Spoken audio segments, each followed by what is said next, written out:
So இந்த ஒரு என்வாயன்மெண்ட்டில் இந்த நியூரோ டைவர்ஸ் சைல்டுக்கு வந்து தெர் ஆர் டிஃபிகல்ட்டிஸ்.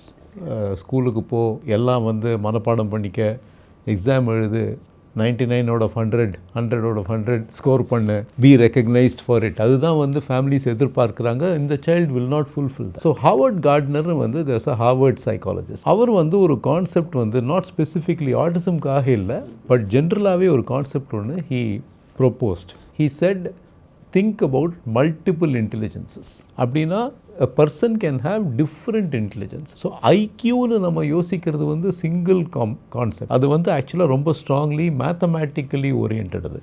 இக்யூன்னு நம்ம அதுக்கப்புறம் கேள்விப்பட்டிருக்கோம், இமோஷனல் கோஷன்ட். அதை நம்ம வந்து ஒர்க் பிளேஸில் இதெல்லாம் இம்பார்ட்டண்ட்டாக கருதுகிறோம். இந்த மல்டிபிள் இன்டெலிஜென்சஸ் எம்ஐ அப்படின்னு நம்ம சொல்கிறது வந்து everybody has some talents are some intelligences. அது மியூசிக்கலாக இருக்கலாம், இப்போ நான் அந்த சைல்டு சொன்ன மாதிரி லாங்குவேஜில் இருக்கலாம், விஷுவோ spatial.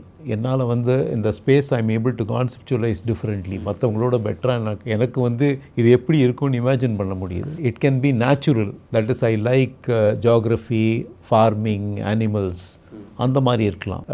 It can be artistic, it can be to do with logical and mathematical. இப்போது அந்த ஆட்டிசம் ஸ்பெக்ட்ரம்லேயே there are gifted children with very high mathematical ability. Okay, square root of சம்திங்னா டக்குன்னு சொல்லுவாங்க. ஸோ இந்த மாதிரி வந்து இருக்கிறதுனால நாம் வந்து அந்த பர்சனுக்கு என்ன டேலண்ட்ஸ், என்ன இன்டெலிஜென்சஸ் இருக்குது அப்படின்னு கண்டுபிடிச்சு we can use that to develop the person to help their potential.